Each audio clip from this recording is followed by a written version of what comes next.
Hello everyone, welcome back to the channel. तो आज हम यहाँ पे स्टार्ट करने जा रहे हैं अपना डीके गोयल बुक का जर्नल एंट्री चैप्टर का क्वेश्चन नंबर 2, प्रैक्टिकल क्वेश्चन का क्वेश्चन नंबर 2 आज हम यहाँ पे देखने जा रहे हैं। ठीक है, तो बुक में दो क्वेश्चन नंबर 2 है, उसमें मैसेज त्रिपाठी एंड ब्रोस का हमको कुछ ट्रांजेक्शन्स रिकॉर्ड करने हैं जर्नल एंट्री के फॉर्म में। तो पहला ट्रांजेक्शन है 6 जनवरी का कि गुड्स सोल्ड फॉर कैश, यानी कि पैसा आया है और सामान गया है, यानी कि सामान बेचने से पैसा आया है। तो सामान बेचने से इनकम जनरेट होती है, और इनकम कहां सुने थे हम लोग, कौन से अकाउंट का पार्ट था इनकम?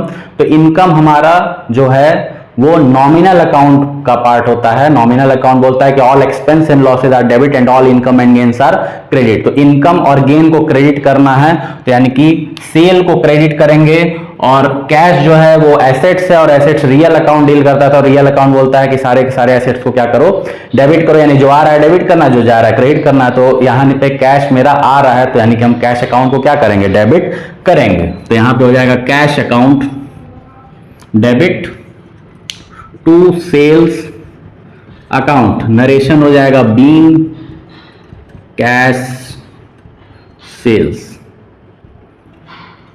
पहला हो गया हमारा, कितने रुपए का सामान बेचे हैं, तो 36,000 का सामान हमारा बिका है। 36,000 का ट्रांजैक्शन हुआ है। दूसरा ट्रांजैक्शन 8 जनवरी को सामान बेच रहे हैं हरी को। अब यहाँ पे देखिए कैश नहीं इन्वॉल्व है, यानी कि बस हरी नाम दे दिया। और पिछले वीडियो में मैंने बताया था कि बस नाम अगर दिया रहे और कैश यहाँ पे ना शब्द लिखा रहे, तो यानी कि हम ये मानते हैं कि सामान जो है उधार बिका है। ठीक है, तो सामान उधार बिका है, तो यानी कि हो जाएगा। अब यहाँ पे देखिए सामान बेचे हैं, तो कौन रिसीव किया है सामान को, हरी रिसीव किया, और हरी क्या है, इंसान है, और इंसान कौन सा अकाउंट डील करता था, पर्सनल अकाउंट। तो यानी कि हरी रिसीवर है, और हमारा अकाउंट बोलता था डेबिट द रिसीवर, तो इसीलिए हम हरी को क्या कर देंगे, डेबिट कर देंगे। तो हरी डेबिट टू सेल्स, किस तारीख को, 8 जनवरी को। कितने रुपए का सामान हरी को बेचे हैं, तो 30,000 का सामान हम हरी को सेल किए हैं। उसके बाद बीइंग गुड्स सोल्ड टू हरी। ठीक है, ये भी हमारा ट्रांजैक्शन कंप्लीट। थर्ड ट्रांजैक्शन क्या बोल रहा है कि रिसीव्ड कैश फ्रॉम हरी। अब हरी हमको पैसा दे रहा है, कितने तारीख को, 14 तारीख को। तो पैसा दे रहा है, तो कितना रुपए इससे रिसीव कर रहे हैं हम अभी, 18,000 रुपए, यानी कि पूरा का पूरा 30,000 हरी नहीं दे रहा है, उसमें से कुछ पार्ट यानी कि 18,000 रुपए हमको दे रहा है। तो पैसा आ रहा है, तो रियल अकाउंट बोलता था कि जो आ रहा है उसको डेबिट करो, तो यानी कि कैश अकाउंट को हम क्या कर देंगे, अपने डेबिट कर देंगे। और हरी कौन गिवर है, कौन पैसा दे रहा है, हरी दे रहा है, तो हरी दे रहा है यानी हरी गिवर है, और यानी कि रूल बोलता है क्रेडिट द गिवर। तो टू हरी कर देंगे हम। ठीक है, कितना रुपए रिसीव किए हम हरी से, 18,000, 18,000 रुपए हरी से रिसीव हुआ है। तो बीइंग कैश रिसीव्ड फ्रॉम हरी, ये हमारा हो जाएगा। ठीक, आगे देखिए अब कौन सा डेट आया, 26 को कमीशन मिल रहा है, कमीशन रिसीव्ड है, यानी कि मेरे लिए इनकम है। तो कमीशन मिल रहा है, इनकम है, तो इनकम नॉमिनल अकाउंट बोलता था कि all expense and losses are debit and all income and gains are credit, यानी कि कमीशन को क्रेडिट कर देंगे, और कमीशन के बदले आया क्या होगा, कैश। तो कैश रियल अकाउंट का पार्ट था, रियल अकाउंट बोलता था कि जो आ रहा है उसको डेबिट कर दो, जो जा रहा है क्रेडिट कर दो। तो कैश आएगा कमीशन मिलने से, तो कैश अकाउंट क्या हो जाएगा, डेबिट। तो कैश अकाउंट को हम कर देंगे यहां पे डेबिट, और टू कर देंगे कमीशन। कितने तारीख को था ये, 14 के बाद 26 तारीख, 26 जनवरी को ट्रांजैक्शन हुआ है। मिला है हमको 750 रुपए कमीशन, बहुत ज्यादा मिल गया है, तो 750 रुपए। तो बीइंग कमीशन रिसीव्ड, ये हो गया मेरा। अगला 26 के बाद 27 तारीख सैलरी पे किए हैं गोपाल को, 27 को सैलरी पेड टू गोपाल, यानी कि पे कर दिए गोपाल को। अब यहाँ पे कैश इन्वॉल्व रहेगा, क्योंकि सैलरी हम पे कर चुके हैं। तो यानी कि सैलरी पे करने का मतलब हम खर्च किए हैं, और खर्चा नॉमिनल अकाउंट बोलता है कि क्या, डेबिट करो। ठीक है, और क्या गया उसके बदले पैसा गया, तो रियल अकाउंट बोलता है जो जा रहा है उसको क्रेडिट कर दो। तो यानी कि यहाँ पे एंट्री मेरा बन जाएगा salary account debit to cash account being salary paid, ये हो जाएगा मेरा एंट्री। कितना रुपए सैलरी पे किए हैं, 1200, 1200 रुपए। अगला 27 के बाद आ गया 28 तारीख 28 को क्या ट्रांजेक्शन हुआ है, रिसीव हुआ है हरी से पैसा फिर से दोबारा, पहले 18,000 दिया था, जो 12,000 बचा वो फिर दे रहा है हरी, तो वही सेम ट्रांजेक्शन लिख दीजिए। अब 12,000 रुपए से तो कैश अकाउंट डेबिट हो जाएगा और टू हो जाएगा हरी, तो cash debit to Hari being cash received from Hari, तो 12,000 रुपया रेस्ट अमाउंट जो था हरी हमको दे दिया, हरी बहुत अच्छा लड़का, ठीक है। तो ये हमारा ट्रांजेक्शन कंप्लीट हो गया। फिर 28 के बाद डेट आया 29, तो 29 को बोल रहा है कि withdraw cash from office for personal use.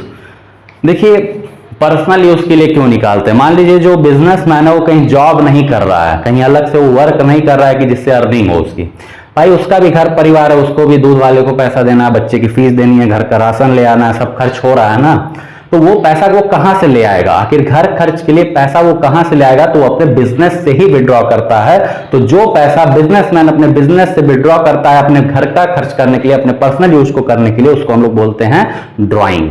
आया समझ में, यानी कि इसका जो ट्रांजेक्शन का शब्द है उसको हम क्या बोलेंगे, ड्रॉइंग शब्द देंगे, और ड्रॉइंग नाम से हम यहाँ पे जर्नल एंट्री इसकी पास करेंगे, ठीक है। तो ड्राइंग एक तरह से बिजनेस का क्या होता है, खर्चा, और खर्चा नॉमिनल अकाउंट बोलता है कि डेबिट करो, तो इसीलिए ड्राइंग अकाउंट को क्या करेंगे, हम डेबिट करेंगे, क्योंकि यहाँ जर्नल एंट्री हम हरी इसका नहीं बना रहे हैं, त्रिपाठी का, बिजनेस का बना रहे हैं, ठीक है। तो यहाँ पे हो जाएगा ड्राइंग अकाउंट डेबिट और टू कैश अकाउंट, यानी बिजनेस से पैसा गया है और उसके ओनर के पर्सनल यूज के लिए गया है, तो यहां हो जाएगा being withdraw amount, withdraw for personal use, ये हमारा हो गया ट्रांजैक्शन। कितना रुपए निकाला था पर्सनल यूज के लिए, तो पर्सनल यूज के लिए विड्रॉ किया था 4,000 रुपीज, तो ये हमारा ट्रांजैक्शन बन गया 4,000 रुपीज का। नेक्स्ट डेट आया 29 के बाद 30, अब इसमें 30 जनवरी में क्या बोल रहा है कि वेजेस पेड किया, वेजेस मतलब कि दिहाड़ी पेमेंट किया है, कुछ काम करवाया होगा लेबरों से, उसको दिहाड़ी पेमेंट कर रहा है, तो यानी कि खर्च कर रहा है, नॉमिनल अकाउंट बोल रहा है कि खर्चा है तो क्या करो, डेबिट करो, और जा रहा है पैसा तो पैसा रियल अकाउंट बोल रहा है कि जो जाता है उसको क्या कर दो, क्रेडिट कर दो, यानी एंट्री क्या बन गया, वेजेस अकाउंट डेबिट, यानी कि खर्चा डेबिट, और टू कैश यानी कि रियल अकाउंट बोल रहा है जो जा रहा है तुम्हारे पास से एसेट्स उसको क्रेडिट करो, तो एंट्री बन जाएगा वेजेस अकाउंट डेबिट और to cash account being wages paid, ये भी ट्रांजैक्शन कंप्लीट हो गया मेरा। कितना रुपए पेमेंट किए हैं, तो 7,200 यानी 7,200 रुपए का पेमेंट यहां पे हुआ है, ठीक है सर। अगला बताइए, अगला भी 30 तारीख को ही है, 30 जनवरी को ही बोल रहा है brought machinery for cash, bought मतलब होता है कि खरीदना, परचेज कर रहा है मशीनरी पैसा दे के यानी कि कैश में, तो परचेज कर रहा है, तो परचेज क्या होता है, और वो भी मशीन कर रहा है, यानी कि नाम दे दिया, यानी एसेट्स का नाम हमको दे दिया है, तो अब एसेट्स यानी कि मशीनरी आ रही है और उसके बदले पैसा जा रहा है, और मशीन और पैसा दोनों किस अकाउंट का पार्ट होता है, मशीन और पैसा दोनों रियल अकाउंट डील करता है, तो रियल अकाउंट बोलता है जो आ रहा है डेबिट करो, जो जा रहा है क्रेडिट करो, यानी कि सॉरी इस केस में मशीन मेरे पास आ रही है और मेरे पास से जा क्या रहा है, कैश जा रहा है, तो मशीन डेबिट टू कैश, यानी कि लास्ट एंट्री मेरी क्या बन जाएगी, machinery account debit to cash account being machinery purchased. कितने रुपए का मशीन खरीदे हैं, टोटल 8,000 रुपए की मशीनरी आ गई मेरे पास, मेरा क्वेश्चन यहां पे हो गया फिनिश, ठीक है। तो टोटल मेरा आ जाएगा 1,17,150, 1,17,150, ठीक। तो ये था हमारा क्वेश्चन नंबर 2, होप सो आपको समझ में आया हो, तो इसको नोट कर लेंगे और रूल के हिसाब से क्वेश्चंस जो भी हैं उसको रूल दिमाग में रख के चलिए। अभी थोड़ा आपको समय लगेगा क्योंकि अभी आप लर्निंग प्रोसेस में है, लेकिन जब ये चीजें प्रैक्टिस में आ जाएंगी तो ऑटोमेटिक आपको क्वेश्चन देखते ही दिमाग में आने लगेगा कि नहीं ये काम हमको करना है, नहीं इसमें तो ये काम होगा, इसमें तो ये काम होगा। ये सारी चीजें जो हैं प्रैक्टिस में धीरे धीरे धीरे धीरे आना स्टार्ट हो जाएंगी। आया समझ में? तो अगले लेक्चर में क्वेश्चन नंबर 3 कवर करेंगे। तब तक के लिए बाय।